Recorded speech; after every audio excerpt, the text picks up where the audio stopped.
ಮಕ್ಕಳೇ, ನೀವು ದೀಪವಾಗಬೇಕಾದದ್ದು ಯಾರಿಗೆ ಅಂತ ಪ್ರಶ್ನೆ ಮಾಡಿದರೆ, ಮೊತ್ತ ಮೊದಲು ನಿಮ್ಮೊಳಗಿನ ಕತ್ತಲೆಯನ್ನು ಕಳೆಯುವುದಕ್ಕೆ ನೀವು ದೀಪವಾಗಬೇಕು. ಆ ಬಳಿಕ ನಿಮ್ಮ ಹೆತ್ತ ಅಮ್ಮನ ಬದುಕಿಗೆ ನೀವು ದೀಪವಾಗಬೇಕು. ನಿಮ್ಮನ್ನು ಹೆಗಲೇರಿಸಿಕೊಂಡ ಅಪ್ಪನ ಪಾಲಿಗೆ ದೀಪವಾಗಬೇಕು. ನಿಮಗೆ ಶಿಕ್ಷಣವನ್ನು ಕೊಟ್ಟ ಶಿಕ್ಷಕರ ಪಾಲಿಗೆ ದೀಪವಾಗಬೇಕು. ಮನುಷ್ಯ ಬೆಳೀತಾ ಬೆಳೀತಾ ವಿಶ್ವಮಾನವನಾಗುತ್ತಾನೆ. ನಮಗೆ ನಿಮ್ಗೆಲ್ಲ ಗೊತ್ತಿದೆ. ನಮ್ಮಲ್ಲೊಂದು ಮಾತಿದೆ ಗೊತ್ತಾ? ನಗುವ ಮಗುವಿಗೆ 10 ತಾಯಂದಿರಾದರೆ ಅಳುವ ಮಗುವಿಗೆ ಒಬ್ಬಳೇ ತಾಯಿ. ನೀವು ಸಣ್ಣವರಿದ್ದಾಗ ಕೇಳಿ, ನೀವೇನಾದರೂ ತುಂಬ ನಗನಗ್ತಾ ಇದ್ದೀರಿ ಅಂದರೆ ನಿಮ್ಮ ಸಂಬಂಧಿಕರು ಒಬ್ಬರಿಂದ ಒಬ್ಬರಿಗೆ ನಿಮ್ಮನ್ನು ಕೊಟ್ಟು ಎತ್ತಿ ಸಂಭ್ರಮಿಸ್ತಾರೆ. ಅದೇ ನೀವು ರಚ್ಚೆ ಹಿಡಿದು ಅಳುವುದಕ್ಕೆ ಆರಂಭ ಮಾಡಿದ್ರೆ ಮಗುವಿನ ಅಮ್ಮ ಎಲ್ಲಿದ್ದಾಳೆ ಅಂತ ಹುಡುಕಿ ಮಗುವನ್ನು ದಾಸ್ತಿ ಅಮ್ಮನಿಗೆ ಕೊಡ್ತಾರೆ.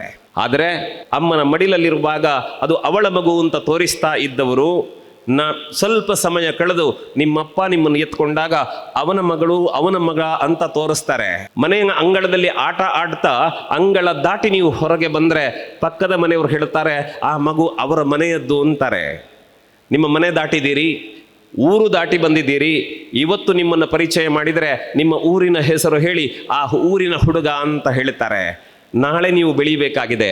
ಮತ್ತೆ ಬೆಳೆದಾಗ ಈ ರಾಜ್ಯದ ಕಾರಣದಿಂದ ಗುರುತಿಸಲ್ಪಡ್ತೀರಿ, ಈ ದೇಶದ ಕಾರಣದಿಂದ ಗುರುತಿಸಲ್ಪಡ್ತೀರಿ. ಪ್ರಾಮಾಣಿಕವಾಗಿ ಬೆಳೆದರೆ ಸ್ವಾಮಿ ವಿವೇಕಾನಂದರಂಥ ವ್ಯಕ್ತಿತ್ವ ನಿಮ್ಮನ್ನು ಆವರಿಸಿಕೊಂಡ್ರೆ ನೀವು ವಿಶ್ವಮಾನವನಾಗಿ ಈ ಜಗತ್ತನ್ನು ಬೆಳಗುವುದಕ್ಕೆ ಶಕ್ತರಾಗುತ್ತೀರಿ.